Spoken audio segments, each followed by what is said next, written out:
தேங்காய் பால் வச்சு ரொம்ப ஈஸியான ஒரு புட்டிங்கோட ரெசிபி தான் இன்றைக்கி பார்க்க போகிறோம். இதுக்கு வெறும் 3 இன்க்ரீடியன்ட்ஸ் மட்டும் இருந்தாலே போதும். ரொம்ப சாஃப்டாக, ரொம்ப ஃப்ளஃபியாக, சூப்பராகவே வரும். ஸ்டார்டர்ஸ் கூட இதை கண்டிப்பாக ட்ரை பண்ணி பார்க்கலாம். இப்போ வாங்க இதை எப்படி பண்ணலான்னு பார்க்கலாம். நம்ம இப்போ இந்த புட்டிங் தேங்காய் பாலில் தான் பண்ண போகிறோம். அதுக்காக நான் இப்போ இங்கே 2 கப் அளவுக்கு, அதாச்சும் 500 ml தேங்காய் பால் எடுத்திருக்கேன். இதை நம்ம லைட்டாக சூடு பண்ணிக்கலாம். ரொம்ப கொதிக்கலாம் விட வேண்டாம். இப்போ வேறு ஒரு பாத்திரத்தில் 3 டீஸ்பூன் அளவுக்கு கார்ன்ஃப்ளவர் எடுத்துக்கோங்க. இதை நம்ம கொஞ்சமாக தண்ணி விட்டு நல்லா மிக்ஸ் பண்ணிட்டு தான் நம்ம அந்த தேங்காய் பால் கூட சேர்க்க போகிறோம். எப்பயுமே நம்ம கார்ன்ஃப்ளவர் இந்த மாதிரி மிக்ஸ் பண்ணிவிட்டு மட்டுமே நீங்கள் சேர்த்துக்கோங்க. இல்லாட்டி உங்களுக்கு ஈவனாக வராது, அங்கங்கே இப்படி கெட்டி மாதிரி பிடிச்சிக்கும். அதனால் தண்ணியில் கொஞ்சமாக தண்ணி போதும்.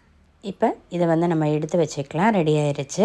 அடுத்ததாக லைட்டாக தேங்காய் பால் கொதிக்கிறதுக்கு முன்னாடியே ஜீனி நம்ம சேர்த்துக்கணும்.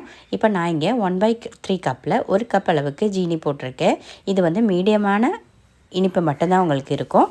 உங்களுக்கு இனிப்பு கொஞ்சம் கூட வேணும்னா 1/2 கப் அளவுக்கு கூட ஜீனி சேர்த்துக்கலாம்.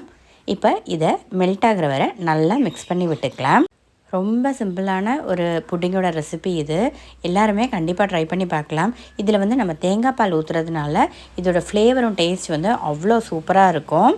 இப்போ அடுத்ததாக நம்ம கார்ன்ஃப்ளவர் மிக்ஸ் பண்ணி வச்சுருக்கோம்ல, அதையும் சேர்த்துக்க போகிறோம்.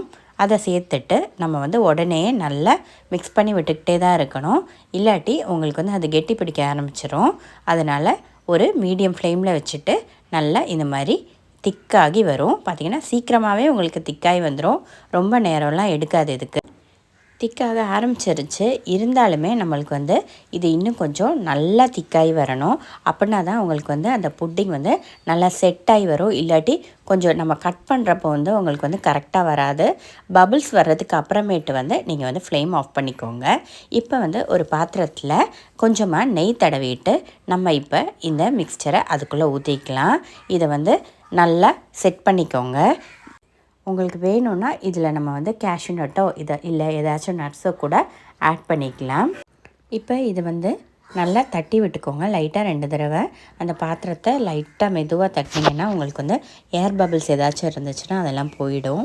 இப்போ இது ரூம் டெம்பரேச்சருக்கு வந்ததுக்கு அப்புறமேட்டு நீங்கள் ஃப்ரிட்ஜில் வச்சு செட் பண்ணிக்கலாம். இதை ஒரு 2 hours வச்சிங்கன்னா நல்லா சூப்பராக செட் ஆகி வந்துடும்.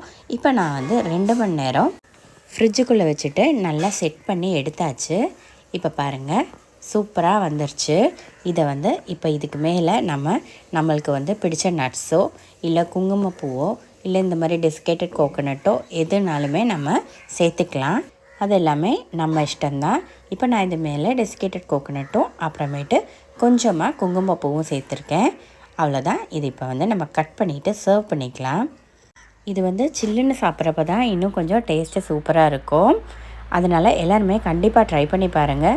ரொம்ப ஒரு சிம்பிள் அண்ட் ஈஸியான புட்டிங் ரெசிபி இந்த கோகோனட் மில்க் புட்டிங். கண்டிப்பாக ட்ரை பண்ணி பாருங்கள். வீடியோ பிடிச்சிருந்துச்சுன்னா லைக் பண்ணவும் உங்கள் ஃப்ரெண்ட்ஸ் கூட ஷேர் பண்ணவும் மறந்துடாதீங்க. இந்த மாதிரி சிம்பிள் அண்ட் ஈஸியான ரெசிபிக்கு நம்ம சேனலை சப்ஸ்கிரைப் பண்ணிக்கோங்க. தேங்க்ஸ் ஃபார் வாட்சிங் ப்ரீத்தூஸ் மெனு. இனி அடுத்து ஒரு சூப்பரான வீடியோவில் பார்க்கலாம். பாய்.